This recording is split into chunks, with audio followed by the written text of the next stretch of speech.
So good morning traders. So আজি মাৰ্কেটৰ আমি এনালাইজ কৰি লওঁ. So বেংক নিফটি যোৱাকালি আপুনি একজেক্ট ক্লজিং প্ৰাইচ ছাপৰ্ট লৈ পেলাই মানে previous day closing price support লৈ পেলাই আপ গৈছে, ঠিক আছে। বেছি আপ যোৱা নাই, বাট চাইকলজিকেল নাম্বাৰ 48,000 তাৰ ওচৰতে ক্লজ কৰিছে, ঠিক আছে। চ' যদি মাৰ্কেট আজি গেপ আপ, যদি বেছি গেপ আপ হয়, ঠিক আছে, গেপ আপ হৈ পেলাই যদি ডাইৰেক্ট এটা ইনজেকশ্যন দিয়ে, মানে ৰিজেকশ্যন যেতিয়া ওপৰত দিয়ে, ঠিক আছে, তেনেহ'লে আমি ওপৰত এটা চেল কৰিম। কিয় ওপৰত ডাইৰেক্ট এছ এল নাই, ঠিক আছে, ওপৰত ডাইৰেক্ট চেল কৰিম। বা কেনেবা আকৌ ডাঙৰ গেপ আপ খুলি পেলাই ৰিজেকশ্যন এটা ৰেড কেন এটা বনি গ'ল তলত, ঠিক আছে, সেইটোতো আমি অলপ ৱেইট কৰি পেলাই চেলিং ছাইডে এটা ট্ৰেড এটা প্লেন কৰিম, ঠিক আছে। ডাঙৰ গেপ আপ হ'ব নালাগে, এটলিষ্ট 150-200 পইণ্ট হ'লে গেপ আপ চলিব, ঠিক আছে। ছেটআপটো মানে আইডেণ্টিফাই কৰিবলৈ ভাল হ'ব।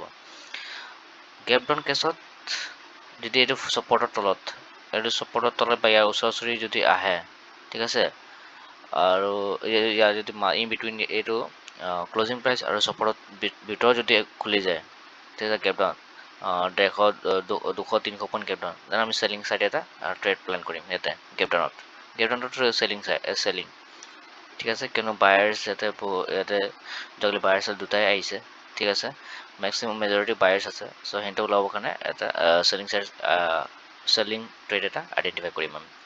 কেনেবা যদি ফ্লেট অ'পেন হৈ যায়, ফ্লেট অ'পেন হোৱাটো চান্সেছ কম, বাট যদি হৈ যায় দেন আমি ফ্লেটত অলপ ৱেইট কৰিব চাব লাগিব। অলপ ৱেইট কৰি মানে 15-20 মিনিট চাব লাগিব যে মাৰ্কেটত কি মানে কণ্ডিশ্যন কি বনাই আছে, ঠিক আছে।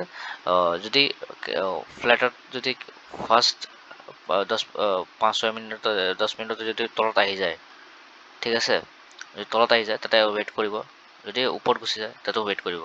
যোনটো ডাইৰেকশ্যনত যায় সেইটো ডাইৰেকশ্যনত ট্ৰেড কৰিব লাগিব, ঠিক আছে। এইটো বেংক নিফটিত ফ্লেটত বাকী গেপ ডাউন কৰি দিলোঁ। নিফটি চাই লওক, নিফটিটো ধুনীয়া, নিফটিটো বেছি আপমোড আহি গৈছে, ঠিক আছে। নিফটিত আপোনাৰ ধুনীয়া আছে। নিফটি যদি গেপ আপ অ'পেন হৈ যায়, কেনেকুৱা ভাল গেপ আপ এটা অ'পেন হয় আজি যোৱাকালি নিচিনা, আপাৰ চাইডে এছ এল নাই, ঠিক আছে। যদি ওপৰৰ পৰা ৰিজেকশ্যন লয় দেন আমি এটা অলপ সৰু ৰিজেকশ্যনত চেলিং চাইডে এটা ট্ৰেড প্লেন কৰিম, ঠিক আছে। ফটাফট মুভমেণ্ট এটা কেটচ কৰি পেলাই ওলাই যাম। যদি গেপ আপ খুলি পেলাই ডাইৰেক্ট আপ গুচি যায়, ঠিক আছে, চ' সেইটো অলপ ৱেইট কৰিব লাগিব। ৱেইট কৰি পেলাই চাব লাগিব যে আপ গৈ পেলাই কিমান আপ গৈছে। তাতে যদি ৰিয়েকশ্যন এটা আহে তেতিয়া বাই কৰিম, বাট যদি ৰিয়েকশ্যন নাহে, যেতিয়া ডাইৰেক্ট আপ গুচি যায় তেনেহ'লে প্ৰফিট এটা আহিব, এইবিলাক নোলাব, এক্সিটেড নকৰিব, ঠিক আছে। এক্সিট নকৰা মানে সেইটো বহি আছে ট্ৰেডত, ঠিক আছে, সিহঁতত এছ এল খাব নোৱাৰিম, ঠিক আছে, সেইটো চাই ল'ব। দেন আপোনাক যদি গেপ ডাউন অ'পেন হয়, এইখিনি মানত যদি ৰেড কেণ্ডেল যোনটো ৰেড মই লাইন দিছোঁ ইয়াৰ যদি তলত আহে, ঠিক আছে, ইয়াৰ এই বিটুইন তলত আহে, মানে ভাল গেপ ডাউন এটা অ'পেন হ'ল, তেনে আমি চেলিং ছাইডৰ এটা ট্ৰেড প্লেন কৰিম, ঠিক আছে। চ' আজি এইটো এনালাইচিছ থাকিল আমাৰ। চাওঁ মাৰ্কেটটো ক'ত অ'পেন হয়, ঠিক আছে। মাৰ্কেট এতিয়ালৈকে অ'পেন হোৱা নাই, আপোনালোকে চাই থাকিব, ষ্টে টিউন গাইজ। মই ট্ৰেড হ'লে আপোনালোকক জনাই দিম, ঠিক আছে, চাই থাকক।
চ' গাইজ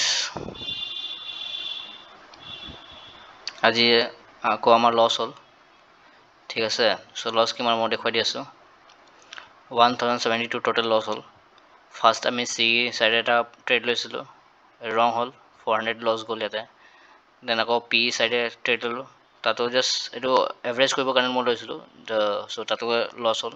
ঠিক আছে, বাট লছকেইটা সৰু সৰু হৈছে। ঠিক আছে, চাইছেনে লছকেইটা সৰু সৰু হৈছে, সেইটো মোৰ ইমান এটা হেৰি লগা নাই।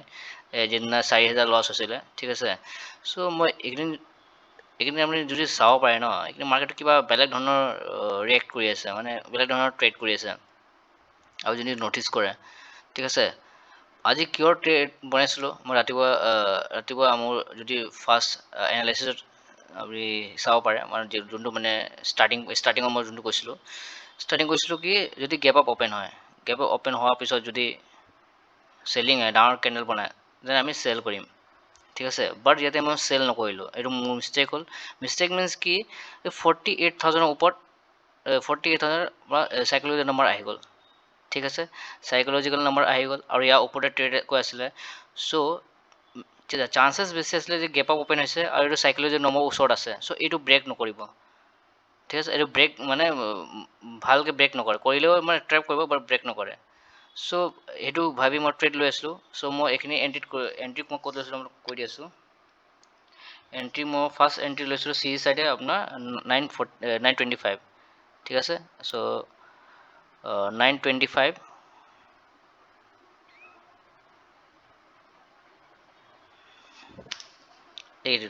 এইখিনি জেগাত মই এণ্ট্ৰি লৈছিলোঁ 925। ঠিক আছে, দেন মোৰ ইয়াতে ষ্টপ লছ হিট হ'ল।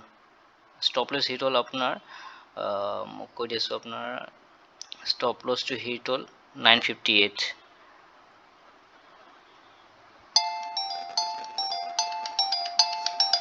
ঠিক আছে, 958ত ষ্টপ লছ হিট হ'ল মোৰ। ঠিক আছে, চ' আৰু আৰু আৰু আকৌ ছেকেণ্ড ট্ৰেড মই ইয়াতে পুট চাইডে ট্ৰেড লৈছিলোঁ ইয়াতে এইখিনি মই আপোনাক কৈ দিব বিচাৰি আছোঁ। ইয়াতে মই ছেকেণ্ড ট্ৰেড লৈছিলোঁ। ঠিক আছে, এইখিনিতে চ' এইখিনিটো ছেইম আকৌ ইয়াতে ট্ৰেড লৈছিলোঁ এটা পি চাইডে। চ' এইটো নগ'লে আৰু আপ নগ'ল, আকৌ ডাউনতে আকৌ ইয়াতে আহি গ'ল। চ' দুইফালে মোৰ মানে এছ এল হিট হ'ল। ঠিক আছে, বাট আপুনি চাব পাৰে সৰু সৰু এছ এল গৈছে 400 এণ্ড 600। ঠিক আছে, চ' এই টোটেল 1000।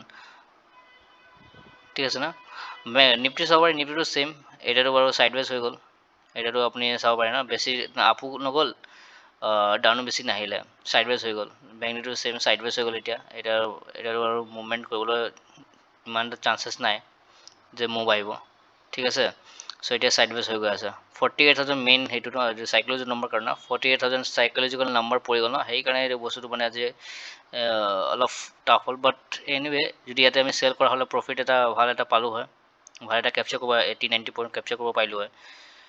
ঠিক আছে, চ' মানে এইটো ক'ব পৰা যায় যে যোৱাকালি চাৰ্টটো ৰিপিট কৰিছে। এইটো এনেইতো আপোনাৰ চাৰ্ট ৰিপিট নকৰে, আপুনি যোৱাকালি যদি চায়। ঠিক আছে, যোৱাকালি যদি আপুনি চায় ছেম লজিক। ঠিক আছে, ছেম বস্তু আপুনি চাব পাৰে, ছেম আপুনি চাব গেপ আপ অ'পেন হৈছে, ডাঙৰ গেপ আপ 400-500 ওপৰত গেপ আপ অ'পেন হ'ল।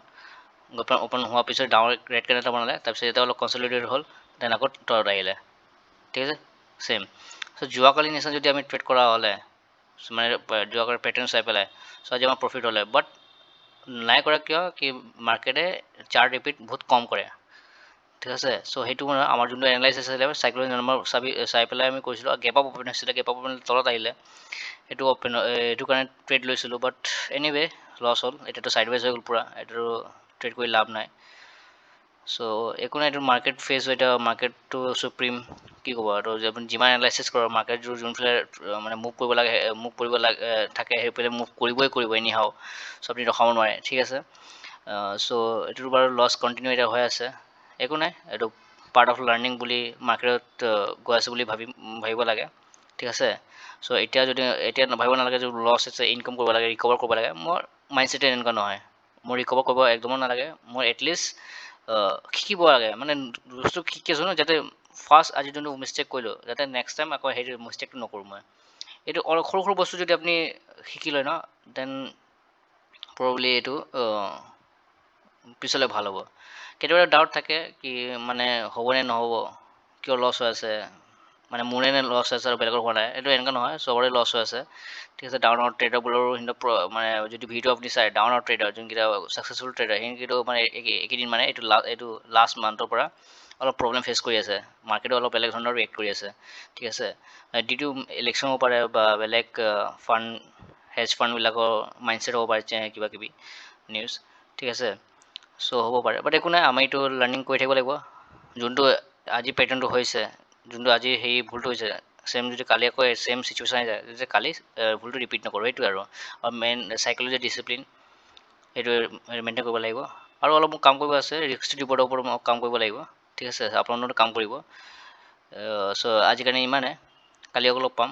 Stay discipline, stay focus. ঠিক আছে, থেংক ইউ।